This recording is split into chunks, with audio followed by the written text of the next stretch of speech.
Listen to the footsteps behind you. Listen to the voices in the dark. Listen to the screams in the night. Listen to the haunted cabaret. With your host, George Garner. Lurking just beyond Lovecraft's Providence on Rhode Island Free Radio.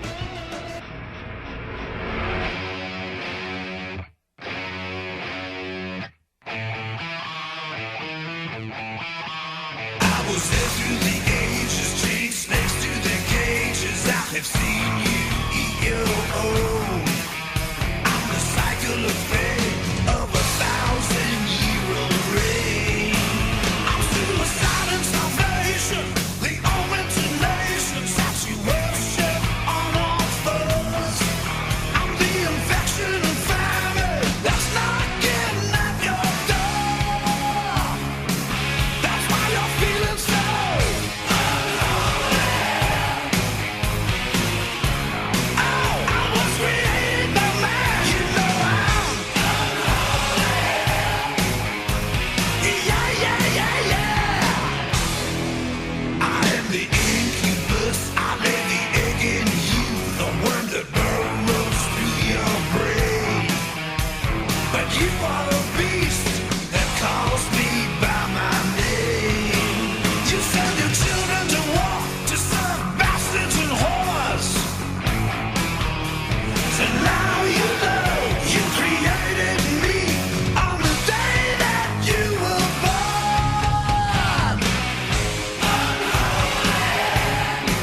I was created by man. Yeah, I'm the Lord of the Flies. You know I'm from the left hand, the power comes the Father of light. Yeah,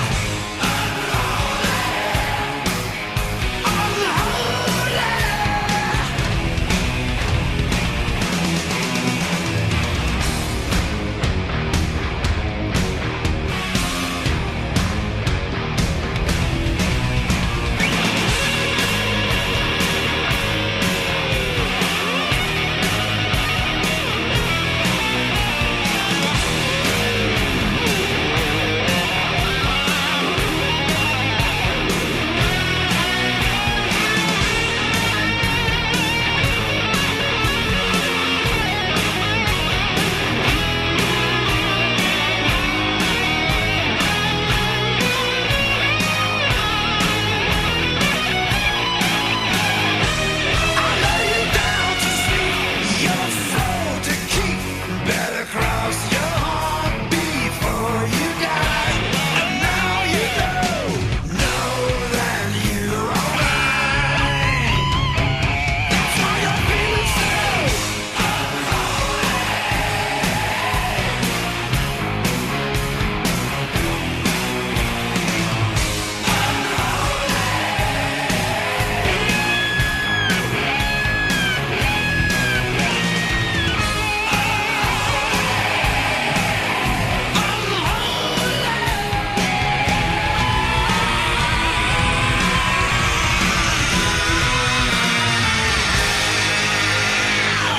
All right, that was Unholy by a band who is more polarizing, possibly, than any other band in music history, Kiss.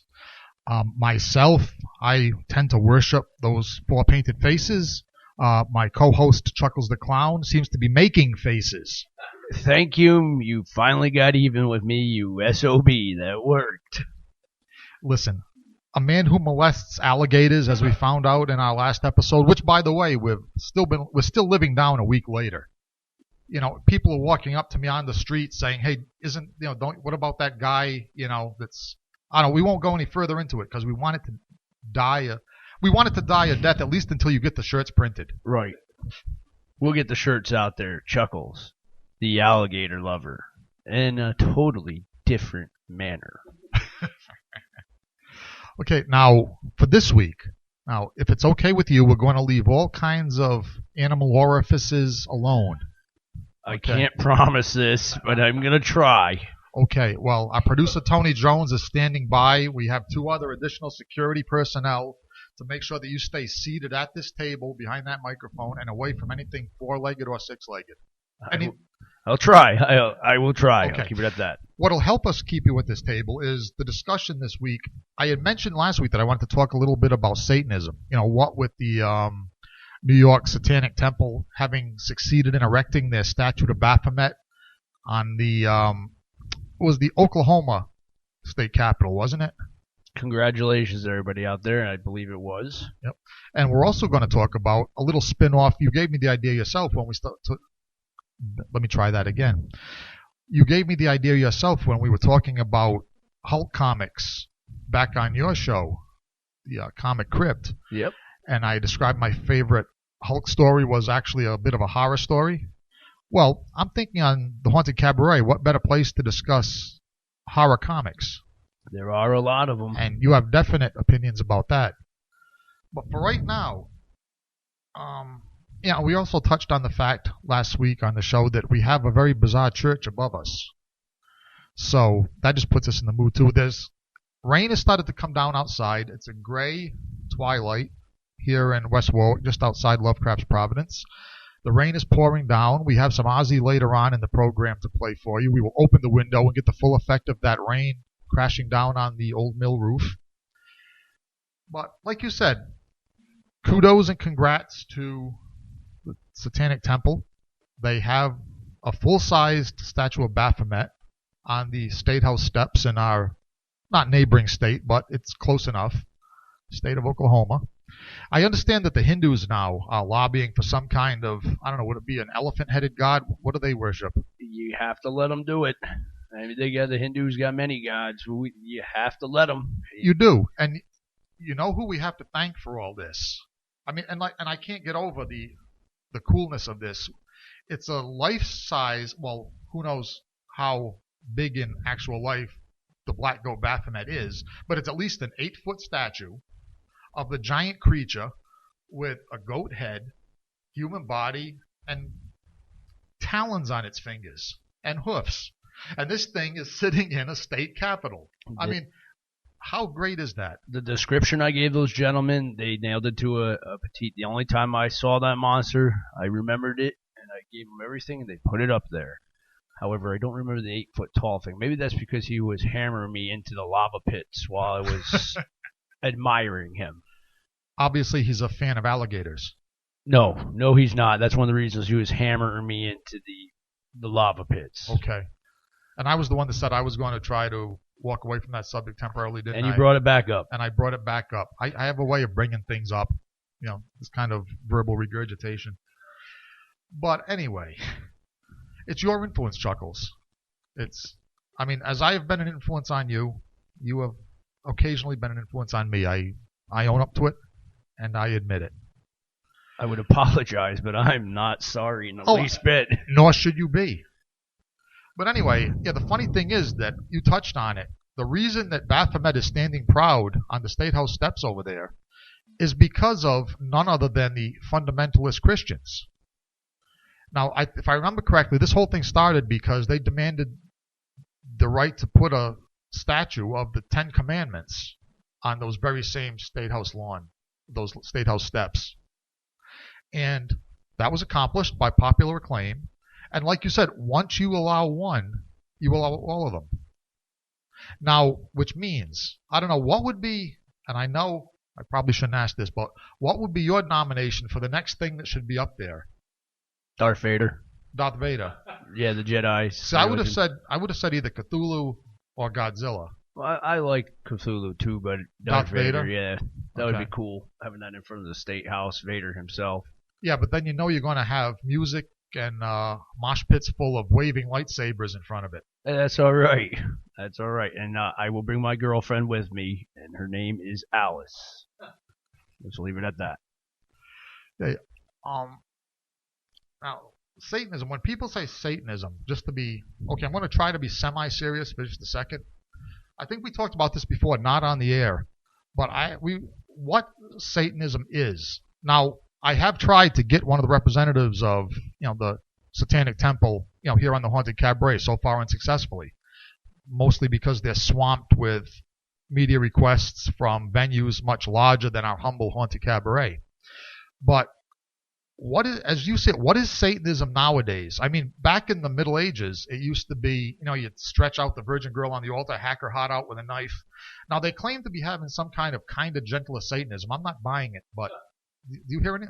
What's the story with that? I don't know about who's or what they're celebrating with that. There's like Satanism, like Christianity. There are many different forms of it. Even over in England, there was a church that on top was a Christian church, but the members of this church later on would put on costumes and masks and go down and practice Satan rituals right below the church. Obviously, if it's in England, though, it would be a very polite Satanism. It wasn't. Say, would you mind terribly? Should I cut your heart out? No, it was no heart cutting out. It was none of that. It was orgies and eating. It was like gluttony. See now, this major ones. All right. See now we get right down to now. I've spoken to Satanists who try to make a philosophical point here. We are this. We believe in this. We believe in that. Isn't most, whether you call it Satanism or paganism or ritual magic, isn't all that just an excuse to get drunk and screw? I mean, when it comes right down to it, I mean, isn't that all there is to it? Well, Mother Nature tempts me to do those things, yes, but I think that's the root to, like you said, every religion has it, alcohol and sex. So if we could all agree on alcohol and sex is good, we wouldn't be killing each other. Well, not necessarily, as we'll hear in this next tune, because here's an Ozzy song. It's an old classic. It's about a guy that believed in sex, alcohol, basically anything else you could think of towards self-indulgence. And he also believed very thoroughly in hacking people to bits and, bathing in blood. Anyway, this is Ozzy's Mr. Crowley here on the Haunted Cabaret here on Rhode Island Free Radio.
That was Mr. Crowley, a gentleman always welcome here on the Haunted Cabaret. We're about halfway through this week's episode. I'm your host, George Gorner, as always. Chuckles the Clown, sitting across from me at the table. And I'm determined that we're going to stick to the subjects that I had wanted to talk to this week, because one of them we touched on, a little bit of a lighthearted way, this idea of Satanism and the celebration of Baphomet. The other one is, like I said, a subject that was suggested to me by you, Chuckles, on your show, and that's horror comics. I had mentioned that my favorite issue of The Incredible Hulk, which we talked about on your Comics Crypt, was an episode called Billy, which touched on, it went into the area of horror, a little bit of a dark subject matter. And you said at the time that, you know what, let's do a segment on the Cabaret, because I am a big fan of the pure horror comic. And tell us, what is Chuckles the Clown's? My favorite.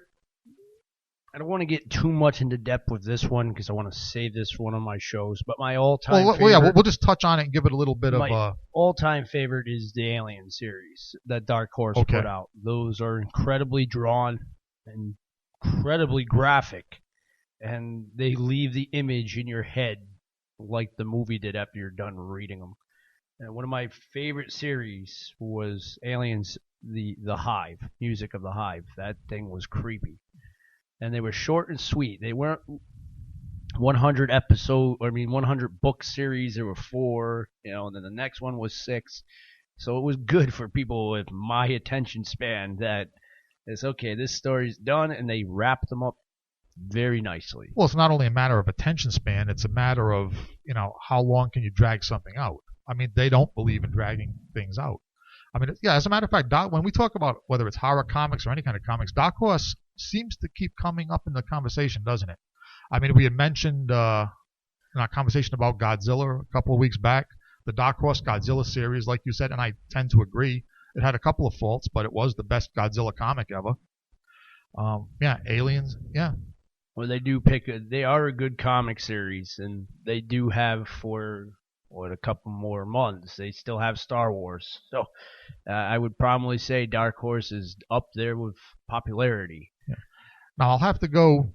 Now, again, I've walked this earth a little, despite being an eternal teenager, I have walked this earth a little longer than some of us.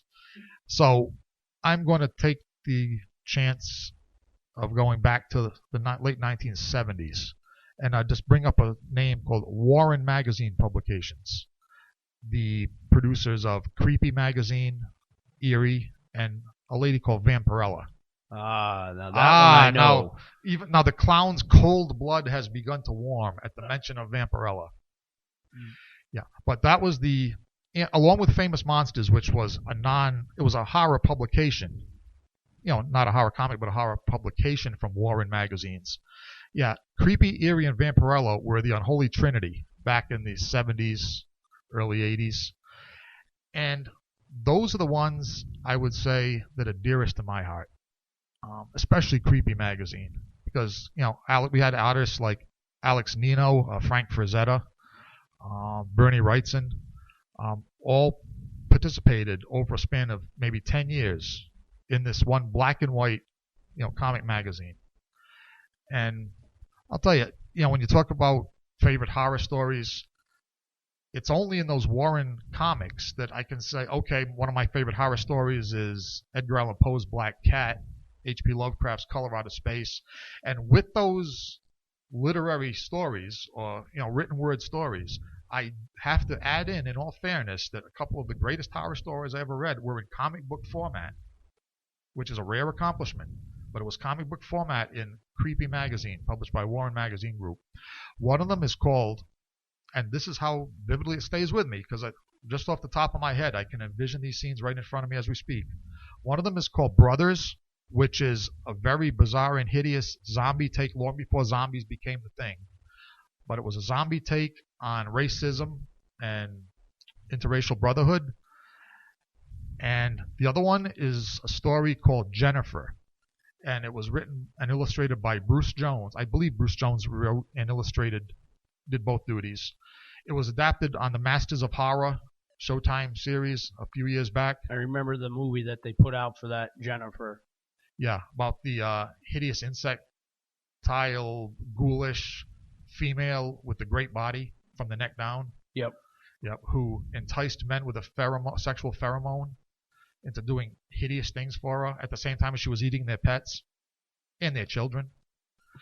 Great stuff. You know, I know you have, go review it though, Chuckles. I'm telling you, this is my homework and my gift to you. Is a recommendation to check out the Masters of Horror episode Jennifer, as well as the Creepy magazine original black and white. Yeah, good stuff. It's amazing. I don't really have a segue for this because right now I'm picturing scenes from that creepy story Jennifer, and it's not doing good things for me. It's like my dick wants to crawl all the way up my, well, I don't think you could say that word. It was penis. Hey, I don't know. Is it? I don't know. Tony Jones, what's our nomenclature? Schmeckle. Yeah. Schlong? Yeah. Schmeckle? All right, Yeah. we're good. But I'll tell you, it reduces the size of the testicles reading that story, I'll tell you. You're getting reduction. I'm getting excitement because if you're saying it's taking care of the pets and the kids, that means that That's my right. alligator issue is no longer an issue, and neither are any of the kids an issue. So bring her on.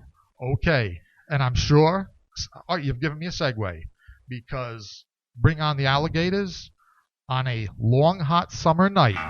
Jimi Hendrix here on the Haunted Cabaret here on Rhode Island Free Radio.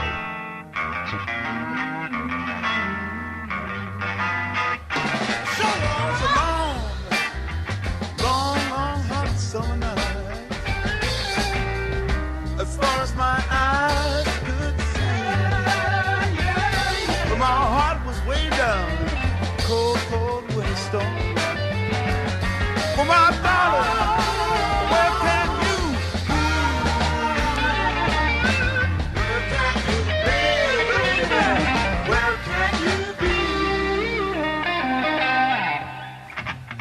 There were 3 sugar walls and a 2 candle cane window, but the silliest mood melted all those inside.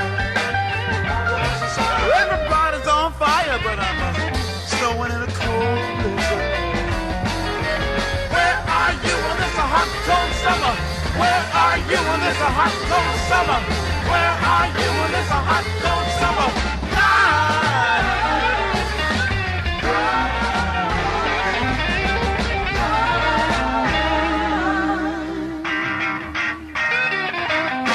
Around about this time, the telephone blew its horn across the room.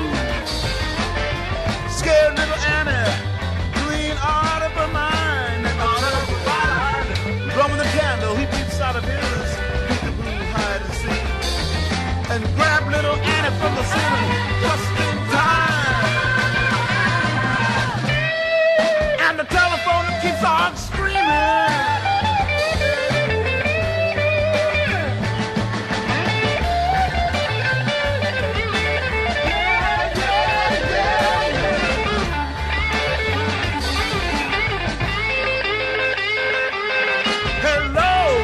Shaky voice, well, how you doing? My stomach said, can't you tell I'm doing fine? It was my baby talking, she's way down across the border. She says I'm gonna hurry to you, I've been a fool, and I'm tired of crying.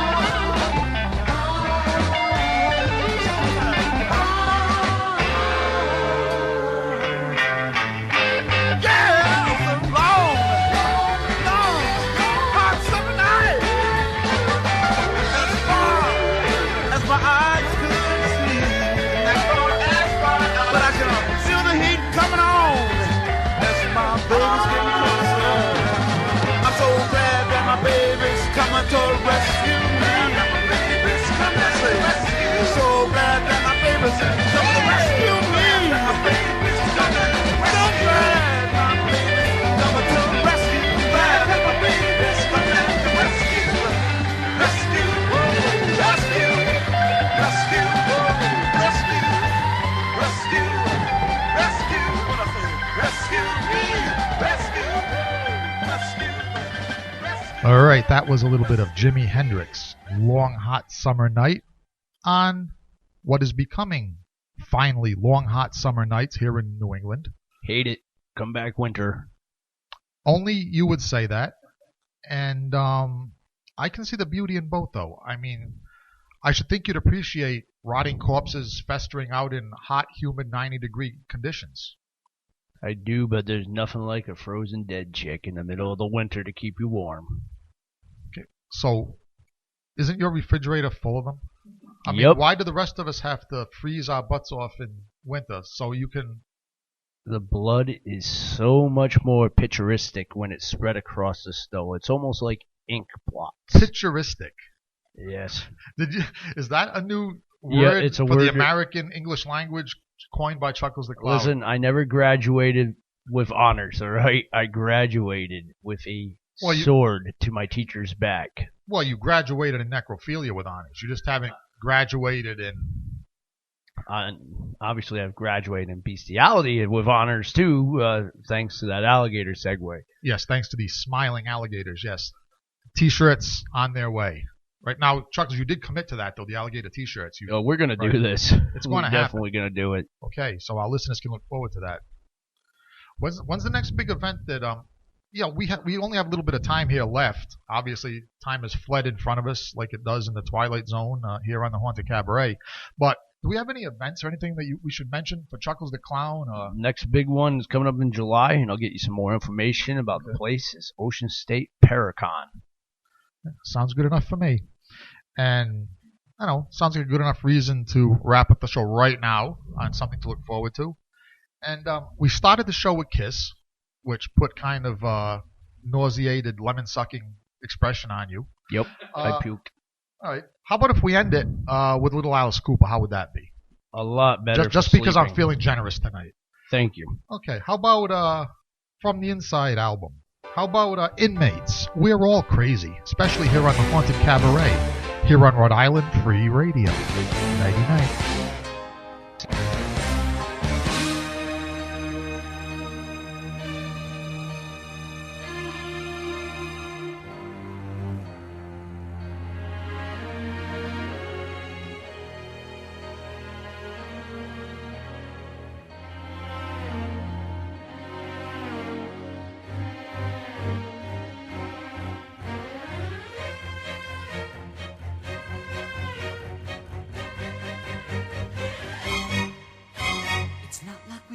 Something wrong.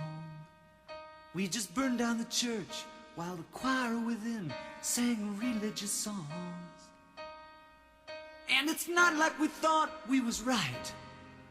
We just played with the wheels of a passenger train that cracked on the tracks one night.